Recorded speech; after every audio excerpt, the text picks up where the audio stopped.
So guys, here's a spoiler for a review of The Invisible Man. And yeah, I wasn't in a rush to see this movie. As iconic and important as Universal's monsters are, the years, they haven't been kind. No, Frankenstein's fighting gargoyles, Dracula and vampires are fighting everybody. Abraham Lincoln to the frickin' Adam Sandler. 3 times. I can't see The Wolfman without thinking about Teen Wolf. 2.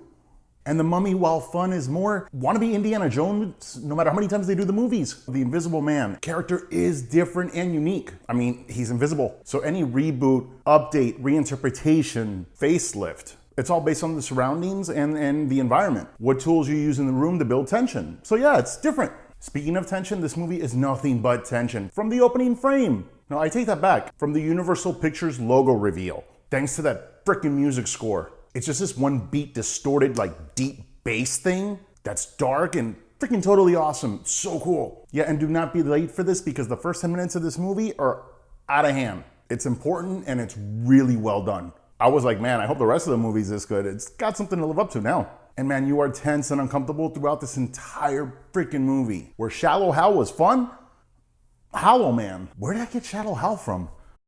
Where Hollow Man was a fun horror movie, this is more psychologically heavy. And that's not a bad thing. I'm just warning you that for a good portion of the first half, this is less Hollow Man and more Sleeping with the Enemy. That old movie about a woman escaping an abusive relationship? Yeah, this is that. The main girl is played by Elisabeth Moss, the Peggy from Mad Men. Bro, she's awesome in this. She's been through some shit and she is like messed up, dude. And you totally buy into her as a real person. It's not like she's acting, bro. It's like she's really the character. Her stages of emotion, dare I say, maybe Oscar-worthy? Unfortunately, this is a horror movie, so like Toni Collette in Hereditary, the Academy's not even gonna look at this stuff. But she's really good, man. I also really like James in this. Man, every time you see this character, you like him even more. And I was worried about him the whole time. Why? Because this is a horror movie and James is black. Yeah, that normally doesn't turn out well, bro. I mean, if it's Get Out, you got a chance. Other than that, you're usually not in the sequel. So yeah, I was worried the whole time about this guy. His daughter, freaking awesome too, man. They have a really nice relationship, played by Storm Reid. Oh my God, she's so good in this. Now the story here does skip the process of becoming invisible. I mean, it's not that it's not gone over, and when they do, it's a really cool, new, fresh take on it that I won't get into. I'm just saying, don't expect 30 minutes of scientists going over how to become invisible in the beginning. That's not here.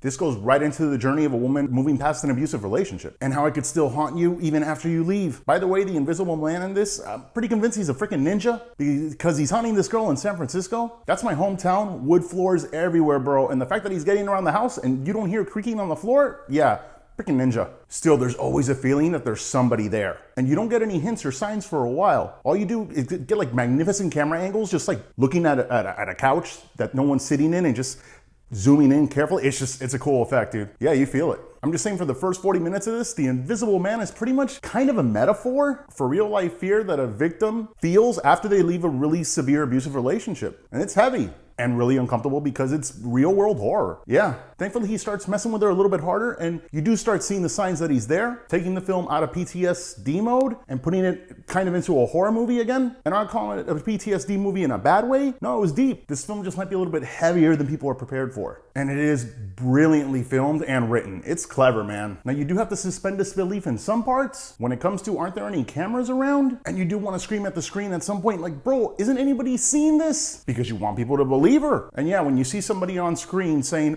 there's someone there, look, he's right there, and there's nobody there, yeah, bro, you go from looking normal to sounding level 10 batshit crazy. Again, brilliant acting by Peggy, or what's her name? Yeah, the girl from Mad Men. And yeah, this movie was different. It had a strong message, not usually in the typical horror movie, even though I do think there's more psychological thriller than what I would call horror. But yeah, it had something to say other than like, boo, yeah, it was good, man. And it's really a movie about psychological imprisonment that does end up being a horror movie, I guess. It's deep, it's dark, it's incredibly smart. I do wish it would have taken like a small tension break, maybe like a little bit of humor, like maybe one joke. But I also understand the value of the constant tension. So I get it, and yeah, this was freaking awesome, man. This was cool. Every time I think a movie's gonna suck lately, it's like it ends up being good. I miss reviewing shitty movies. They're so much more fun. I think I'm gonna watch The Boy 2. I mean, that's gotta suck, right? It's gotta. Guys, I hope you like my review. Please like, subscribe, and whatever to all the stuff that I have, and thanks for watching.